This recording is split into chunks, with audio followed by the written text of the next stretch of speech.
Kita masuk ke momen-momen menjelang peringatan gerakan tanggal 30 September G30S. Ini tentunya sangat identik dengan Partai Komunis Indonesia dan PKI, boleh dikata identik dengan sosok Dipa Nusantara Aidit atau DN Aidit. Dia adalah Ketua Komite Sentral PKI selama 14 tahun. Antara tahun 1951 sampai 1965, waktu partai itu akhirnya dibubarkan, Aidit diangkat jadi Ketua Komite Sentral di bulan Januari tahun 1951. Waktu itu PKI lagi porak-poranda akibat pemberontakan mereka yang gagal di Madiun tahun 1948. Pemimpin mereka Musso mati ditembak tentara. Walaupun sudah melakukan pemberontakan, waktu itu PKI tidak dilarang dan tidak dibubarkan oleh pemerintahan Bung Karno. Makanya mereka bisa mengorganisir diri kembali dan bangkit. Dengan tangan dingin yang berhasil membangun kembali PKI, adalah Aidit. Orang muda yang sempat jadi anak didik kesayangan dari Bung Hatta. Di tangan Aidit PKI menjelma jadi partai komunis terbesar ketiga di dunia, setelah Partai Komunis Uni Soviet dan Partai Komunis China. Dia berhasil menggeser haluan PKI, dari sebelumnya berhaluan ke Uni Soviet jadi berhaluan ke China. Waktu pemilihan umum pertama kita tahun 1955, PKI berhasil jadi partai terbesar keempat. Dengan perolehan 16% suara dan punya 39 kursi di parlemen. Mereka berhasil mengumpulkan lebih dari 6 juta suara pemilih. Dalam pemilihan anggota konstituante, badan yang ditugaskan membuat undang-undang dasar baru dan definitif. PKI juga ada di posisi 4, dengan 80 kursi, waktu itu PKI udah jadi partai besar, dia hanya kalah dari Partai Nasional Indonesia, yang didirikan oleh Soekarno, yang dapat 22% suara. Setelah itu, ada Masyumi dengan 21% suara dan Nahdlatul Ulama dengan 18% suara. Partai urutan kelima, Partai Syarikat Islam Indonesia atau PSI, hanya dapat 3% suara, jauh di bawah PKI. Kebangkitan PKI dalam waktu singkat, disebabkan mereka memang punya akar di masyarakat. Dalam sejarah Indonesia Partai Komunis, punya sejarah yang panjang. Awal mula terciptanya partai ini adalah seorang pemuda Belanda bernama Hans Nafly.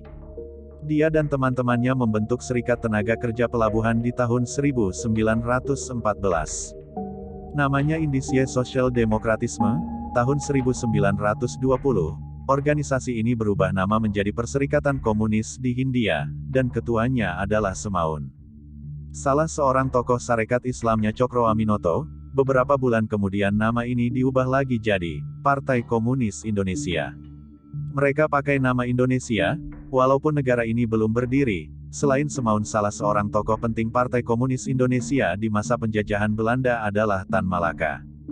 Dalam sejarahnya PKI dua kali melakukan pemberontakan yang gagal. Yang pertama di tahun 1926, melawan pemerintah Hindia Belanda. Dan yang kedua di tahun 1948, melawan pemerintah Republik Indonesia. Tanggal 30 Juli tahun 1923, jadi hari membahagiakan untuk keluarga Abdullah Aidit dan istrinya Nyi Ayu Meilan. Lahir anak pertama mereka, bayi laki-laki yang kemudian diberi nama Ahmad Aidit.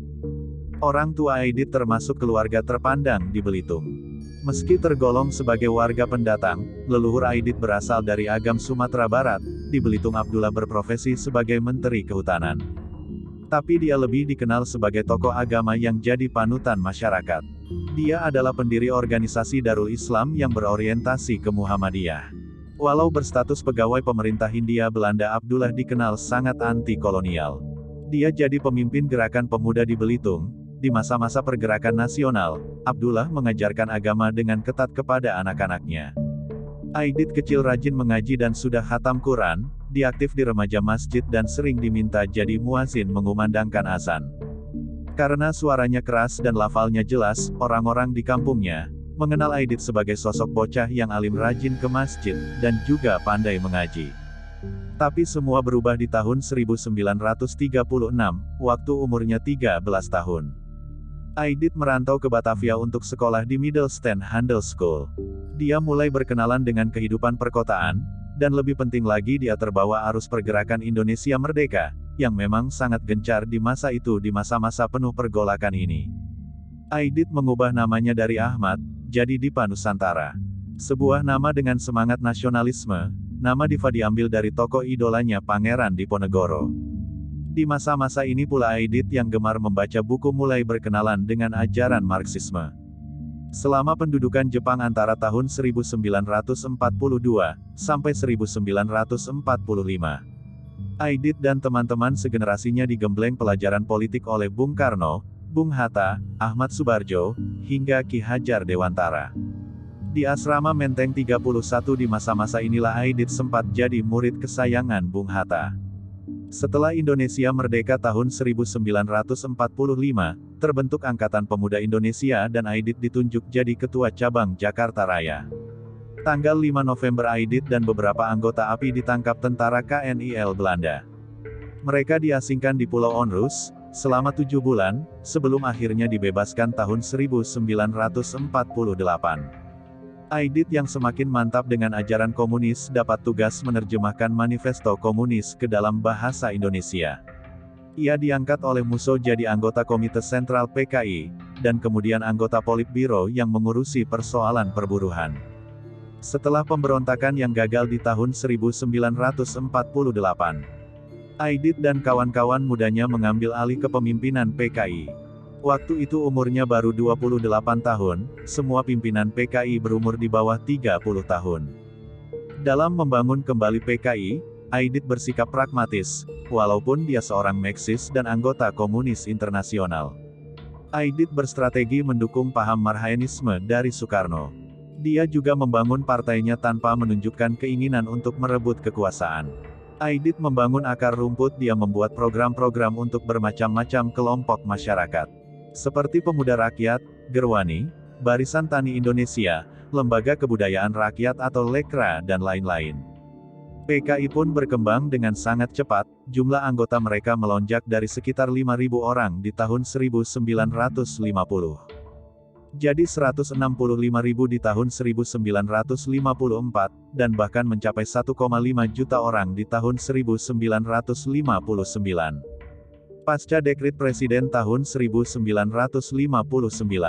di mana Bung Karno mengubah demokrasi parlementer yang tidak stabil dan penuh pertengkaran, jadi demokrasi terpimpin, posisi Aidit dan PKI jadi semakin kuat.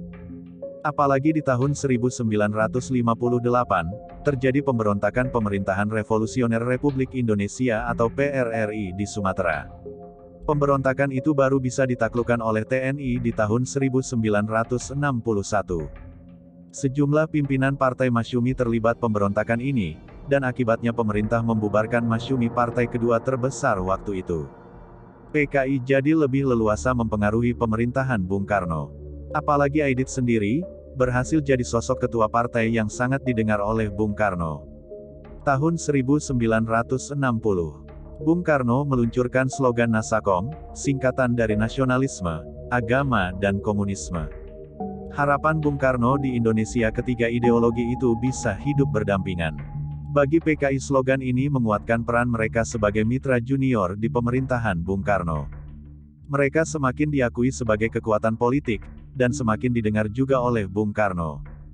Tahun 1965, anggota PKI sudah mencapai 3 juta orang. Dan mereka jadi partai komunis terbesar ketiga di dunia, setelah Partai Komunis Uni Soviet dan Partai Komunis Cina. Pengaruh mereka sama Bung Karno juga semakin besar. Aidit telah berumur 42 tahun, dan semakin matang sebagai pemimpin politik.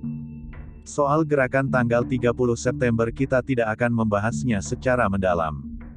Banyak sekali simpang siur informasi soal keterlibatan PKI dalam peristiwa berdarah yang menewaskan 6 perwira tinggi TNI ini, yang pasti PKI kemudian dituduh sebagai dalang peristiwa penculikan dan pembunuhan para jenderal. DN Aidit pun diburu, dia melarikan diri ke Yogyakarta namun tertangkap oleh tentara, dia dieksekusi namun tidak jelas apa yang sebetulnya terjadi. Mayat dari Dipa Nusantara Aidit tidak pernah ditemukan hingga saat ini.